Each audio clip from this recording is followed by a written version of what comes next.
Hey everyone, today I want to look at Resident Evil 4 and its aiming issues. I'm going to look specifically at the aiming dead zone, uh, which you'll be seeing on the overlay.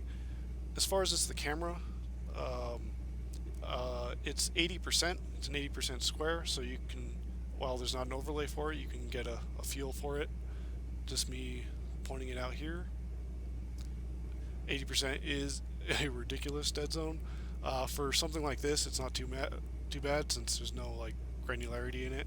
You're just pegging the stick, so it's not too bad. But as you can see here, the aiming dead zone is not much better. It's a 60% square, and I'm using the rifle. It applies to all weapons. I'm just using the rifle because it has a nice centered crosshair. So 60% square. You can see that right here.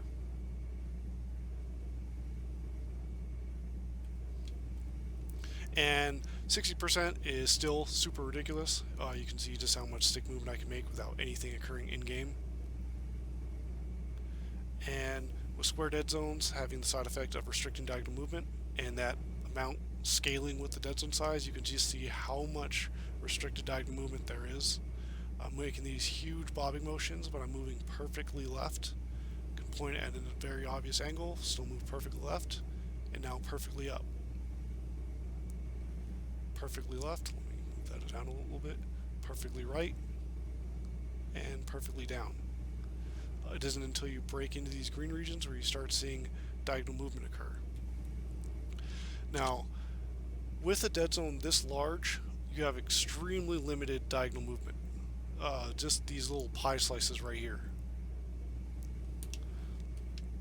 So that basically means the vast majority of your stick, of the active portion of your stick, which isn't that much considering that you have a 60% dead zone, is only registering 4 directions. So this is obviously pretty terrible, and makes this gameplay very, very clunkily. At least for the original PC port of the game, that used a 40% aiming dead zone, which is still large in itself, but quite a bit better. You get quite a bit more diagonal movement accessible. But for whatever reason, this semi-recent, it came out years ago, but these current console remasters have increased the dead zone, and you can see just how bad that is. I don't expect this to be improved at any point. This game has been out long enough. Maybe for any future ports, like if they port it to the next generation consoles, it would be nice to see this reduced.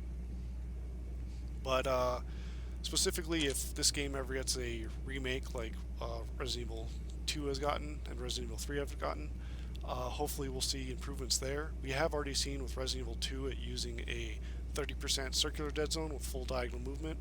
30% is still large, but it is a dramatic jump. We can see kind of a nice but slow progression between the Resident Evil games of improving their controls.